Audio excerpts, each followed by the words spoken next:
So she is known as the Queen of Disco and the First Lady of Love, but Donna Summer wasn't just an entertainer. She was a mother, a painter, and a believer, too. The five-time Grammy-winning sensation made history by becoming the first black woman to ever have a music video on MTV and one of the first artists to sue her record label, getting ownership of her masters. Her daughter, Brooklyn Sudano, is now revisiting Donna's journey to stardom, bringing her late mother's story to life with the HBO doc Love to Love You, Donna Summer. Our Linsey Davis sat down with Brooklyn and the co-director, Roger Ross Williams. Love to Love You, baby, Last Dance, she works hard for the money, hot stuff. I mean, I could just go on and on. Brooklyn, first question to you, what made you decide that your mom, Donna Summer, who's really synonymous with all these hits, that you decided, I want to go and find out who the woman was behind all the hits? Well, I think the first spark of inspiration was that I became a mother myself, without a mother. And I think it was really processing that new dynamic that I really began to really question and wanted to understand really all the facets of her in a deeper way. And then secondly, it was really, I had so many fans and people in the grocery store, at the airport that would come up to me when they would find out who I was and say, you know, this song meant so much to me. Your mom did this for me. You know, it was her music and her life was such a part of their own personal histories. And we're talking about the first black woman to ever have a music video on MTV, five-time Grammy Award winner. What was it about Donna Summer that inspired you as a filmmaker? I was a huge Donna Summer fan. You know, I won my high school hustle contest to I Feel Love. So, you know, I wanted to make this from as a fan. I thought about what artists do I want to make a documentary about, what music, what recording artists, and Donna Summer, because she's underappreciated, she's so complex, she has so many hits, she defined my life and she defined so many people from my generation that it was a no-brainer.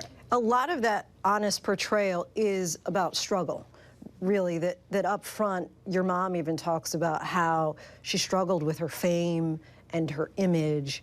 What was that struggle about? What was at the root of that? I think the root of it really is that my mom didn't like to be put in a box.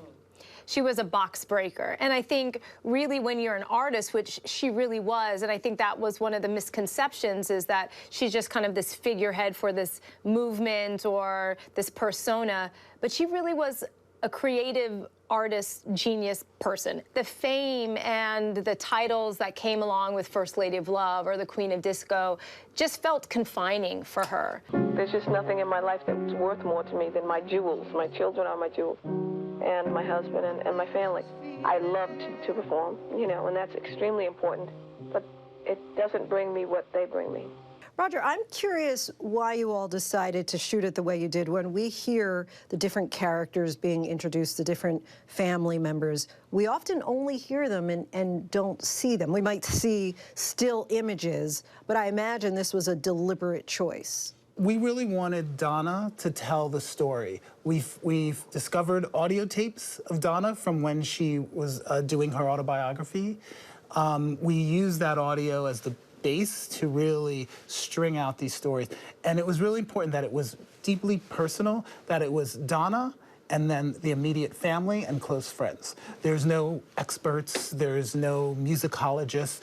It's the story that you would never hear from the outside. It's a story that only the family could tell, that only Brooklyn could tell. What was her childhood like? Because it seems like that might have caused some of the conflict and the struggle growing up in that strong Christian faith, but then also there's this very sensual, sexual aspect. Well, she did. She grew up in the church, and her family was a very faithful family. She, you know, she was going to a church that one of her great-grandparents founded. So she was very much rooted, and that was very much the central tenet of the family structure. I think she understood, like, oh, wait, there's something here. Mm-hmm.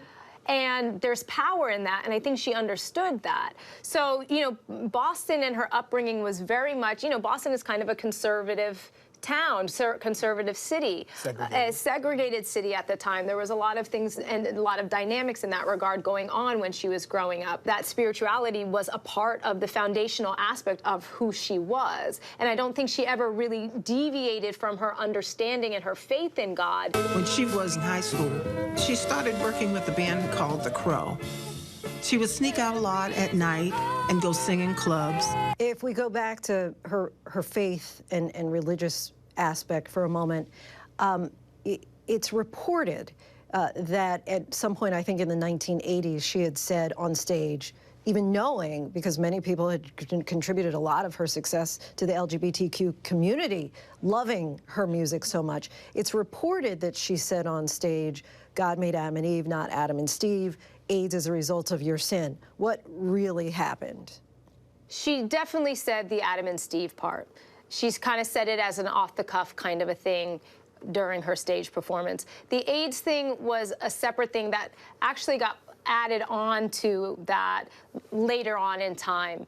And so I think that's been part of the confusion. There was misunderstanding about exactly what happened. My father addresses this in the film. They didn't address it head on immediately. And it started to spiral into this whole other thing. You know, it's one of the reasons why I wanted to make this film. As a gay man, black gay man, grew up in the church, father's a minister. I understood that sort of push and pull and conflict that Donna went through. I was really offended by those comments. And so I wanted to explore her as an artist, where she came from and the complexities of that. You understand why she would make that comment, and then her deep regret from making that comment. It was something that she never got over and really never recovered from. She works hard for the money, so hard for it, honey. I work hard for my money, so you better treat me right. All right. It's not lost on me that as we sit here today, this is the 11-year mark from her passing. If she were still alive, what do you think she'd be doing today? She'd be singing. She'd be bossing us around. She'd be having fun and playing with her grandkids and doing shows and dressing them up. And, you know, I still think she would be actively creative, which whatever she was, you know, do a furniture line or a hair line or any of those kind of things. I think she would have really continued to move forward with her art and also her family, you know. One thing she'd be doing, well, she'd be feeling, is very proud of her daughter. She's raised an incredible woman and proud of the talent that her daughter has become as a director, as an artist, creating her own film, and she'd be proud of the story her daughter told. The director she always wanted to be. Yes, yes. Fulfilling that dream. Yeah. I was going to just say, that was going to be my next question. Yeah. Your reaction to Beyonce sampling I Feel Love. I love it. I love it. You know, I think there's power in that. It brings it to a whole new audience, and it's a great song, and so fantastic. Our thanks to Linsey, and Love to Love You, Donna Summer is available to watch on HBO beginning tomorrow. Hi, everyone. George Stephanopoulos here. Thanks for checking out the ABC News YouTube channel. If you'd like to get more videos, show highlights, and watch live event coverage, click on the right over here to subscribe to our channel. And don't forget to download the ABC News app for breaking news alerts. Thanks for watching.